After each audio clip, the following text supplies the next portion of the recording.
atas misalkan berbagai temuan dan fakta-fakta yang memang tadi katakanlah sudah AB temukan, kiranya ada yang harus diperbaiki nggak? Oke.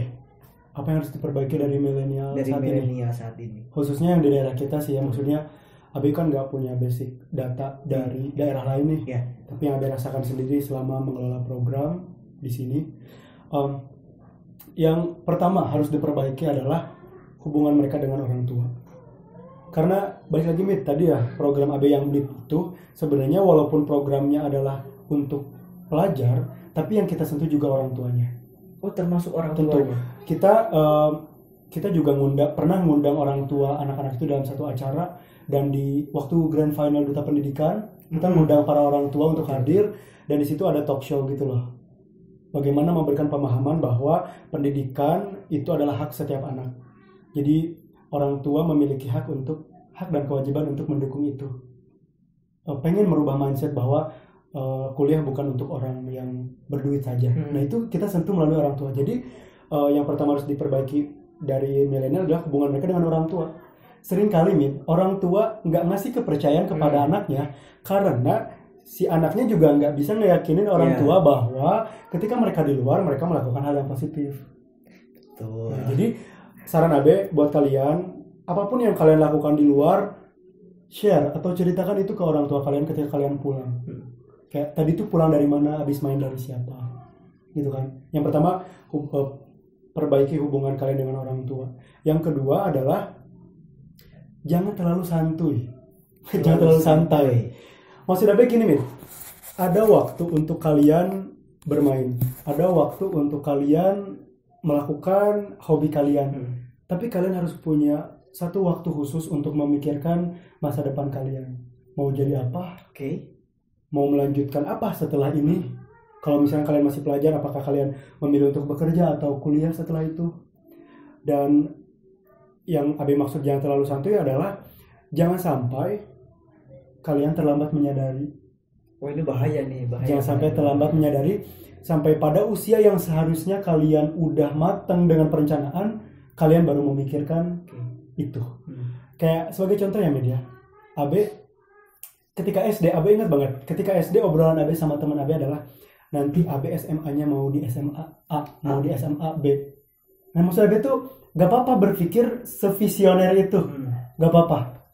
Kalian sekarang misalkan, kalau kalian sekarang masih usia SMA, kalian harus udah mulai memikirkan kalau mau kuliah kemana, kalau mau kerja apa.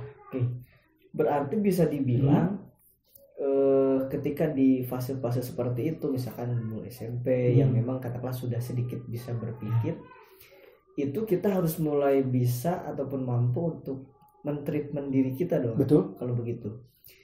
Saya ingat dulu tuh waktu awal-awal saya masuk SMA, yang saya selalu bilang adalah saya harus kuliah di Bandung.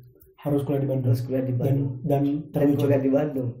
Meskipun waktu itu saya bingung sebenarnya di Bandung ada apa gitu loh.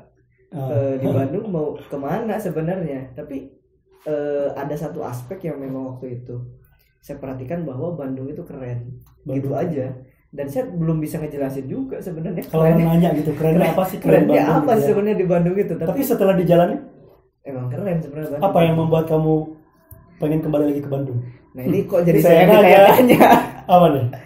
Banyak pengalaman sebenarnya. Dan itu kayak benar-benar base saya dapat A, B, C gitu loh. Ketika misalkan apa yang saya dapatkan di Sukabumi saya tidak dapat di Bandung, itu benar-benar kayak benar-benar mindset tuh berubah banget sih. Ketika misalkan katakanlah kita mau menemukan apapun itu, sampai sekarang misalkan saya kembali ke Jakarta, itu kayak benar-benar base-nya udah dapet di Bandung. Tapi at least dari awal memang udah merencanakan untuk kayak kuliah di Bandung gitu. Betul. Nah itu yang harus dilakukan oleh milenial sekarang sih. Jadi jangan sampai Abi berharap ya milenial itu nggak kayak orang di atas perahu terus terombang-ambing tanpa kayu.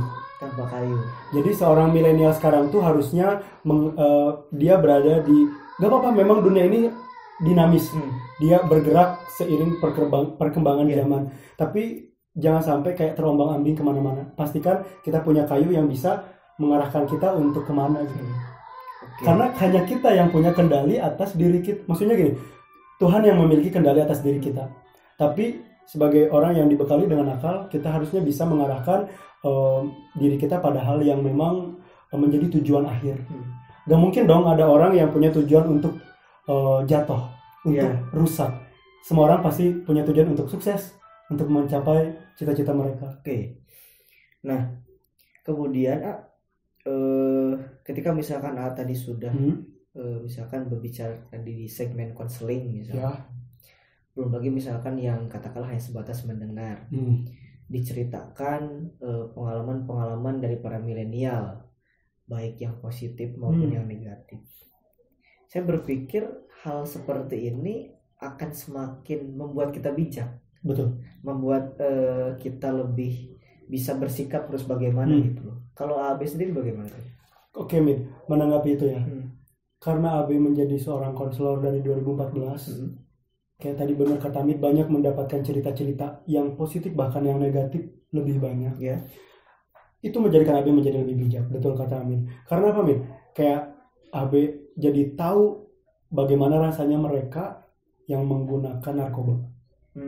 Kan kalau AB sengaja cari di internet mungkin ada sih, tapi kan ini mah dengar langsung gitu dari orangnya. Terus cerita dari teman AB yang dia menjadi korban dari KDRT, cerita dari orang-orang yang mereka itu terjebak dalam perilaku seks tidak sehat. Tanpa AB harus mencobanya, AB tahu gitu dampaknya apa. Menjadikan kita lebih bijak.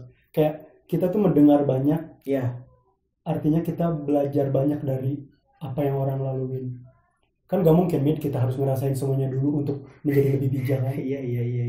Dan yang lebih penting Mid, dari cerita-cerita orang kita jadi tahu sih Mid, bahwa memang setiap orang tuh ditakdirkan untuk menjalani kehidupan dengan cerita yang berbeda. Maksud Abe, jangan pernah memukul rata sesuatu. Jadi buat kita itu penting, belum tentu itu penting buat orang lain. Buat kita nggak penting, bisa jadi itu sangat berharga. Ada porsinya masing-masing. Makanya kita maksud Abe di sini menekankan bahwa jangan pernah menyepelekan hidup orang lain.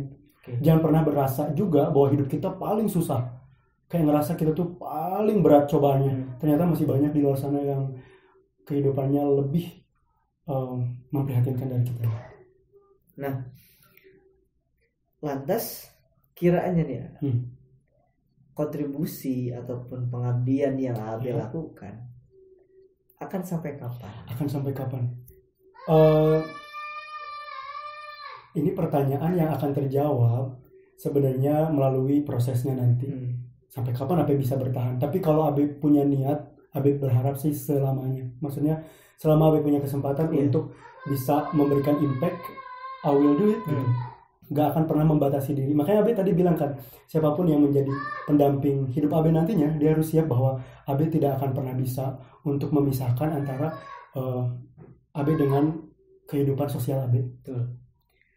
Akan tetap mencoba untuk memberikan impact. Bahkan cita-cita terbesar AB yang sampai saat ini belum tercapai adalah pengen banget gitu Mit, suatu hari nanti gitu ya, AB bisa bikin program beasiswa untuk anak-anak di daerah supaya bisa melanjutkan pendidikan ke perguruan tinggi. Kalau dulu AB adalah penerima manfaat, AB pengen menjadi pembuat programnya gitu. Nah, berbicara katakanlah kontribusi dan pengabdian di daerah tadi, misalkan dari pendidikan, kemudian juga dari sisi sosial. Nah, bagaimana kiranya terkait regenerasi itu gitu loh? Mungkin maksud Amir bagaimana kayak meneruskan ini kepada orang lain, itu supaya orang lain punya passion yang sama. Jadi gini media, kalau kita berbicara sosial, menurut Abi itu kan kaitannya sama jiwa. Gak semua orang terpanggil gitu, bener kan? Gak semua orang terpanggil.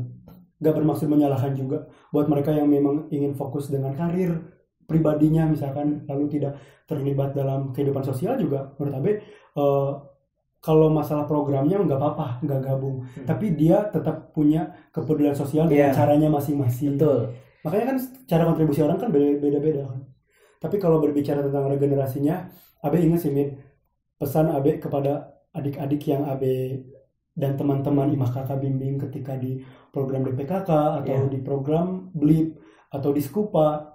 Abe selalu bilang gini, khususnya kepada anak-anak yang Abe ikutin proses mereka untuk kayak mau kuliah ataupun yang lain. Pesan Abe gini, gitu. Pertama, jangan lupain Abe. Abe nggak mau dilupain. Hal paling menakutkan dalam hidup Abe adalah dilupakan. Abe nggak mau. That's why I always do what I want. Karena Abe nggak mau menyanyiakan waktu yang Abe punya. Dan buat mereka yang pernah menjalani proses bersama Abe, please jangan lupain Abe. Itu sih. Maksud Abe itu bukan berarti mereka harus selalu intens komunikasi sama Abe, enggak. Abe tahu mereka punya kesibukan, yang kuliah atau yang kerja atau apapun, mereka bisa menjalani itu dengan fokus. Tapi sometimes mereka ada waktu untuk kayak kita ketemu atau at least kita berkomunikasi lewat sosial media atau lewat WA dan sejenisnya. Abe nggak mau dilupakan, itu satu. Yang kedua, Abe berpesan gini, kalian tidak perlu berpikir bagaimana caranya untuk kayak berterima kasih kepada Abe untuk bantuan yang pernah Abe kasih, misalkan untuk bantu mereka konseling dan sejenisnya. Abe juga pernah bilang kalian tidak perlu cari cara bagaimana untuk membalas apa yang pernah kalian dapatkan dari Imah Kakak, dari Skupa, ataupun yang lainnya. Karena kalian cukup meneruskan ini kepada orang lain. Pastikan bahwa manfaat yang pernah kalian dapetin dari program kami, bukan program Abe, karena kan Abe melakukan ini bareng-bareng dengan yang lain. Apa yang kalian dapat dari program kami, kalian teruskan kepada orang lain. Dan Abe berpesan, jangan pernah lupa untuk kembali ke daerah. Bukan berarti harus kerja dan menetap di daerah, tapi jangan lupa untuk kembali lalu berikan impact melalui apapun yang bisa kalian lakukan. Dan Abe bilang jangan lupa dari mana kalian berasal.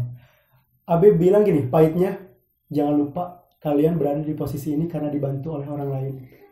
Jadi jangan sampai kalian nikmatin manfaatnya sendiri. Kayak gitu sih. Jadi dengan menanamkan pesan itu, Abe harap sih itu bisa menjadi titik awal untuk mereka bahwa aku harus meneruskan itu gitu. Mereka harus meneruskan apa yang Abe, Irwan dan teman-teman Imah Kakak yang dulu Abe dan teman-teman Skupa lakukan. Mereka harus punya passion untuk lanjutin itu. Kalaupun memang terkendala, Kak, mereka kan punya cita-cita untuk bekerja di kota misalkan. Abe juga bukan nggak ingin untuk kerja di kota, tapi saat ini memang Abe kerja di Sukabumi. Tapi maksud Abe, ketika kalian jauh dari daerah pun, kalian bisa ngelakuin sesuatu. Jawabannya apa? Mereka yang lebih tahu. Oke. Tuh, saya sangat setuju sekali sebenarnya menyoal kontribusi di daerah ini. Karena itu hak semua orang. Betul lah. Dan fenomenanya menarik. Mungkin menariknya gini ya, karena kita juga nggak mau menyudutkan orang-orang yang kerja di kota. No, Abe nggak pernah bermaksud seperti itu. Tapi maksud Abe tuh gini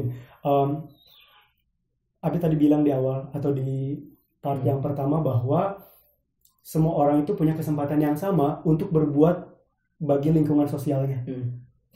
Kalaupun jarak memisahkan, bukan berarti itu memotong kesempatan kalian untuk berkontribusi. Banyak cara banget. Mungkin sebagai contoh gini deh, kayak Amin sekarang nih bikin konten di YouTube ya. Itu kan bisa ditonton orang tonton itu, mungkin ada hal positif yang bisa mereka ambil. Itu kan bisa dilakukan di mana aja sebenarnya. Tidak harus langsung di daerah itu sendiri gitu.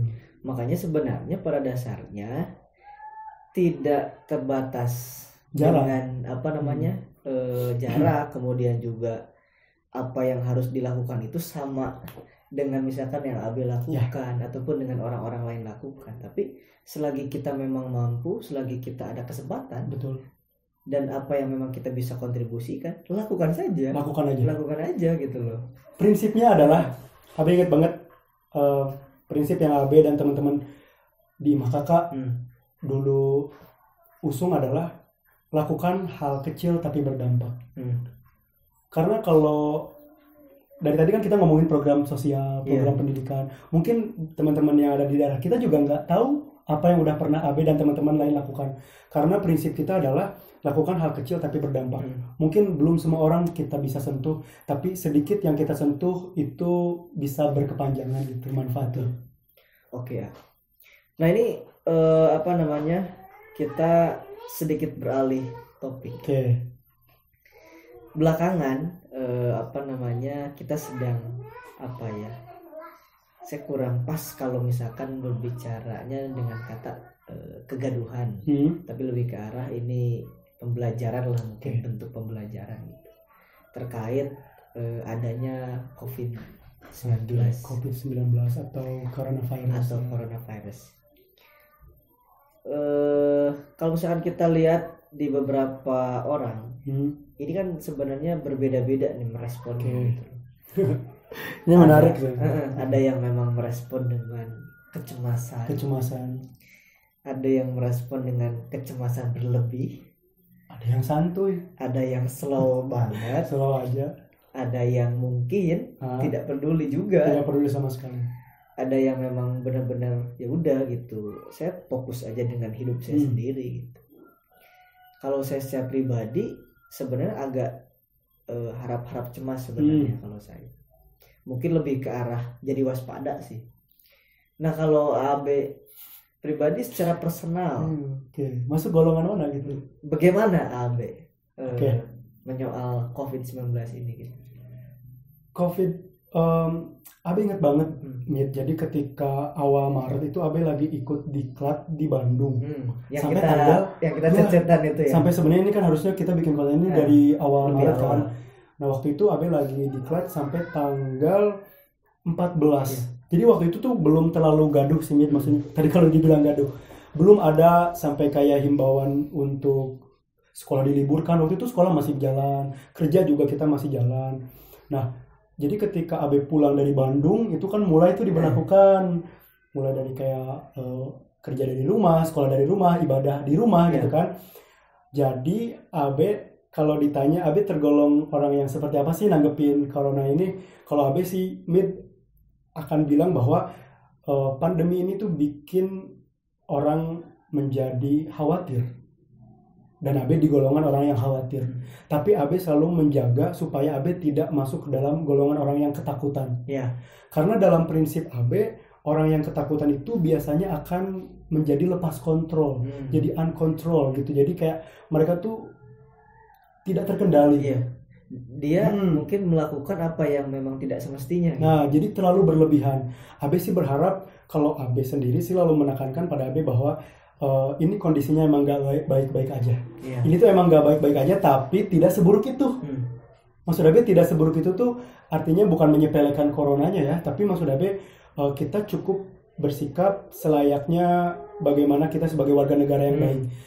Kita bisa ngikutin himbauan dari pemerintah, tapi kita juga tetap bisa menjalani aktivitas. Makanya Abe hari ini tetap menerima ajakan Amit untuk bikin konten ini, karena kita tetap bisa melakukan hal-hal yang positif dengan tetap menjaga untuk tidak melanggar apa yang pemerintah himbau gitu. Betul. Makanya kalau saya sih sebenarnya lebih memaknai ya kita harus waspada aja. Betul. Sebenarnya. Waspada. Bukan berarti kita mengabaikan. Kemudian juga misalkan menyoal kayak diam di rumah misalkan, bagi saya bukan seteks itu gitu loh. Bukan seteks bahwa harus benar-benar di rumah tanpa boleh keluar gitu ya. Tapi memang ada konteksnya bahwa ya kita masih bisa kok melakukan apa yang memang menjadi semestinya gitu. Kayak misalkan keluar beraktivitas itu sangat tidak jadi soal, meskipun masih sangat perlu membatasi dengan berbagai kewaspadaan tadi gitu loh. Bukan berarti harus memang kayak mengurung diri banget. Padahal sebenarnya bisa keluar karena memang ada kepentingan gitu ya. Apalagi misalkan tanda kutip ya di daerah kita gitu loh, yang mungkin masih sangat longgar untuk itu gitu loh. Beda dengan daerah-daerah yang sudah zona merah gitu ya. Apalagi sudah melakukan PSBB itu dan seterusnya gitu loh. Tapi saya sangat setuju untuk prosesi waspada itu. Jangan sampai kita tidak tahu juga masalah ini gitu, tapi kita cenderung abai. Betul. Abe bisa bilang gini, corona itu bahaya, tapi yang lebih bahaya adalah ketika kita menghadapi ini tanpa kontrol. Maksudnya jangan sampai kayak kita menghadapi ini terlalu berlebihan, sampai kayak kita membatasi segalanya tanpa pertimbangan. Karena ada beberapa poin kayak orang yang masih terpaksa harus kerja di luar. Kita nggak bisa menyepelekan itu.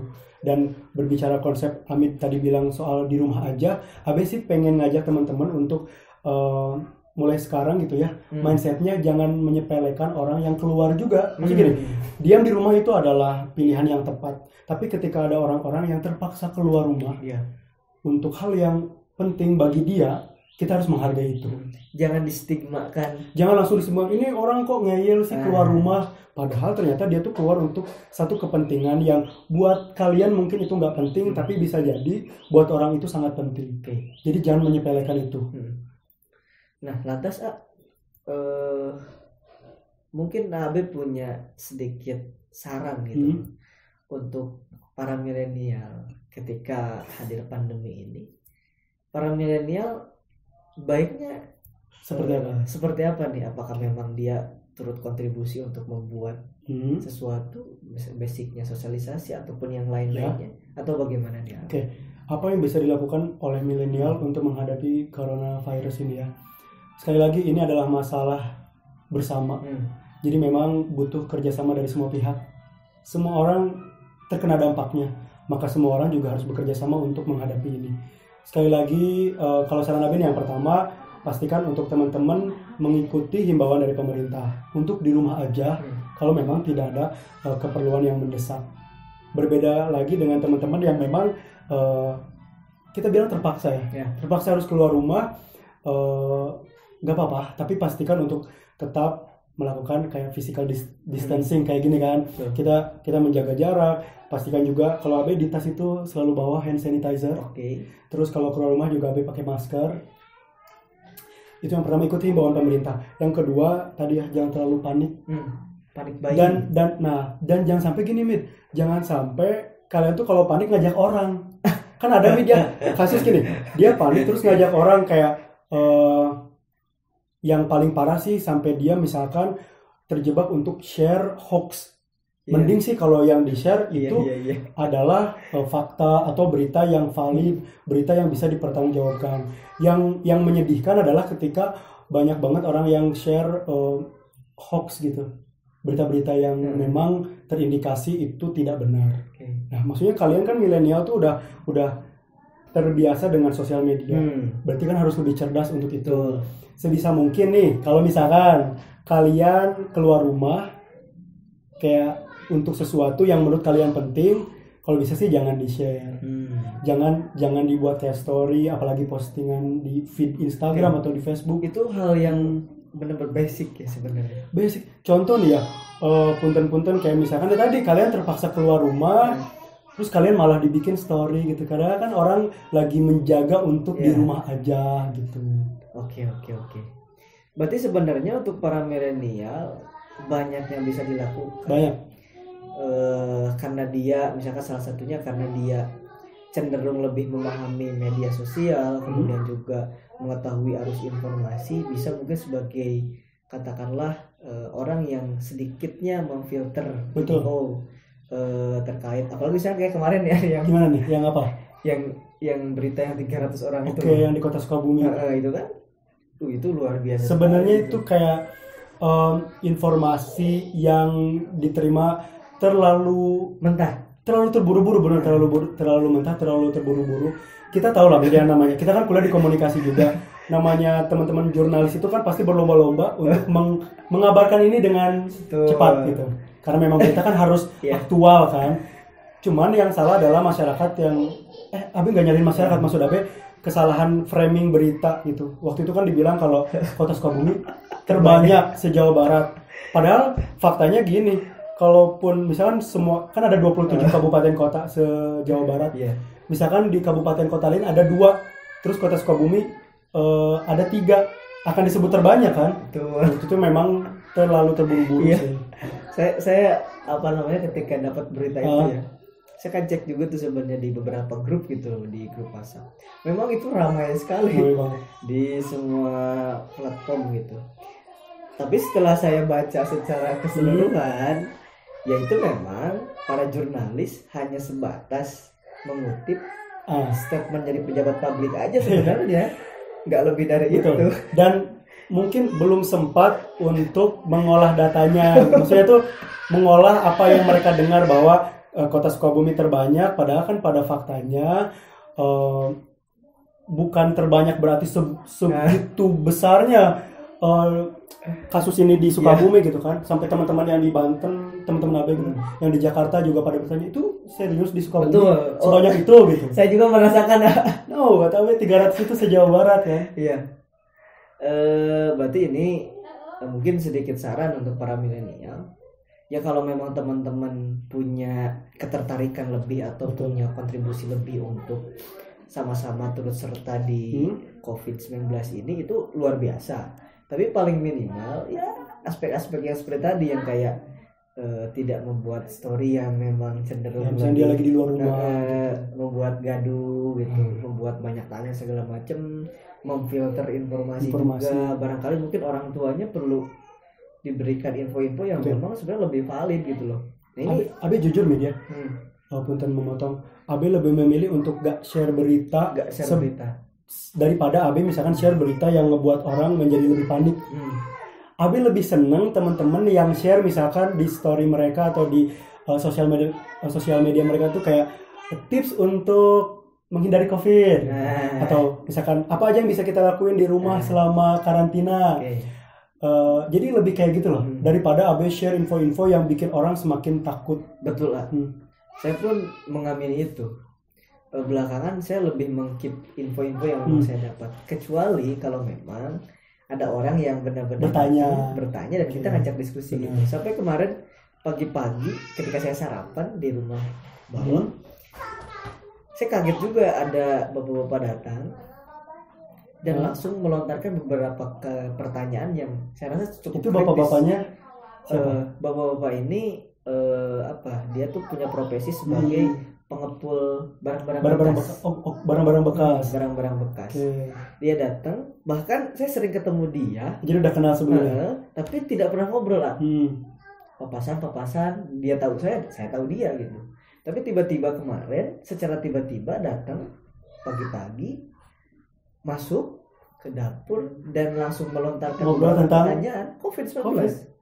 Dia kayak misalkan bertanya efek ekonomi di sekritis itu efek ekonomi di daerah lain, di tempat lain bagaimana, di sektor ekonomi lain bagaimana. Terus ditanya juga menurut para ahli katanya sampai kapan sih corona ini sampai berakhir gitu. Wih, kaget juga ya. Dia dilontarkan dengan dengan pertanyaan-pertanyaan yang saya rasa sangat kritis untuk ukuran bapak-bapak gitu yang seperti itu gitu. Nah setelah itu baru gitu saya ikut melontarkan beberapa kalimat gitu kalau memang ditanyakan. Tapi kalau ketika memang di tongkrongan ataupun semacamnya, saya lebih ke arah kita bahas yang lain aja. Kita fokus tadi lebih ke arah kayak physical distancingnya dan yang lain-lainnya gitu loh. Karena gini, kalau Abi perhatikan kondisi pandemi ini kan memang sedikit gaduh ya. Kalau Abi boleh mengibaratkan atau menganalogikan, kita tuh kayak lagi di tempat gelap. Ya nggak sih, kayak kita bener-bener kayak di tempat gelap. Terus kalau tiba-tiba ada yang ngagetin dari belakang, kita pasti kaget dong. Responnya akan refleks sekaget itu. Itu sih yang menurut Abi bisa menggambarkan pandemi saat ini. Kalau kita misalkan dikasih informasi yang terlalu ekstrim, itu bisa bikin orang itu langsung bereaksi kaget. Nah takutnya ketika dia kaget, dia menjadi uncontrol tadi, menjadi panik gitu. Makanya sih Abi berharap tadi buat temen-temen di luar sana, termasuk buat diri Abe sendiri sih, sekali lagi coronavirus ini bukan hal yang main-main.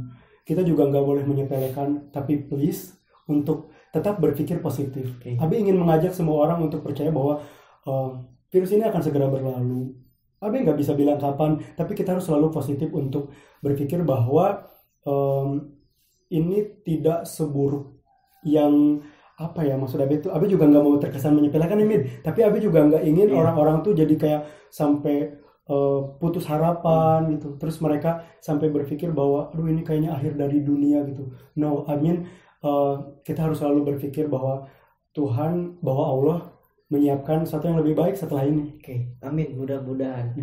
Nah ini terkhusus untuk tadi para milenial mungkin katakanlah bisa sedikit menjadi saran ya. Yap. Apa yang memang kiranya layak untuk dilakukan untuk sementara ini Untuk gitu. sementara ini. Karena memang kondisinya tadi bukan berarti kita harus menyepelekan juga, tapi memang kewaspadaan harus lebih sebenarnya untuk menyoal pandemi ini. Nah, ataupun misalkan nanti para milenial nih misalkan punya saran juga nih, boleh bisa di-share juga kan nanti Iya. di komen-komennya ya. Kayak itu. Ini terakhir nih ya. Pertanyaan terakhir. Katanya punya YouTube, punya channel YouTube yang Ini pertanyaan soal apa ya, yang belakangan tidak terurus katanya nih. lebih tepatnya jeda gitu ya. Terjeda betul sih. Jadi Abe memang punya channel YouTube. Nanti saya share ya di deskripsi ya. Karena memang insya Allah di minggu ini itu udah mulai konten lagi. Channel Abe itu boleh dicari atau misalkan nanti boleh dicantumkan nama channelnya Abe Abdul Official. Sebenarnya sih Abe pengennya pakai nama Abe aja, tapi karena ternyata banyak banget yang pakai. Nggak banyak banget, misalnya ada beberapa nama yang sama. Jadi Abe Abdul Official. Di situ Abe share cerita-cerita. Ada 3 topik sih di situ. Ada 3 topik. Topik menarik, misteri, dan juga criminal case. Dengan hashtag lorong waktu. New lorong waktu. Kenapa Abe bilang pakai nama lorong waktu? Filosofinya adalah bahwa kita bisa belajar dimanapun dan kapanpun. Kan lorong waktu itu mesin ya, mesin untuk kita bisa kembali ke masa lalu, kita bisa kembali kemanapun dan kapanpun. Nah, maksud Abe, ketika kita kembali ke masa lalu, kita bisa cari tahu gitu dari cerita-cerita yang pernah terjadi, dan kita ambil sisi positifnya, kita ambil pelajaran moralnya. Memang mesin waktu Abe belum bisa mencapai ke masa depan. Mesin waktu Abe baru bisa kembali ke masa lalu. Nah, cerita-cerita yang dari masa lalu itu Abe bawa ke sini, ke masa sekarang untuk kita pelajari bareng. Jadi basicnya storytelling ya? Semacam itu. Abe semacam menjadi seorang storyteller. Katanya banyak juga ataupun mungkin beberapa yang misleading ya terkait konten ini mungkin biar teman-teman kayak yang nonton, memang channel Abe juga baru sekitar sebulan 2 bulanan gitu, jadi masih baru. Banyak juga yang bertanya nih, emang konsep kontennya kayak gimana sih gitu.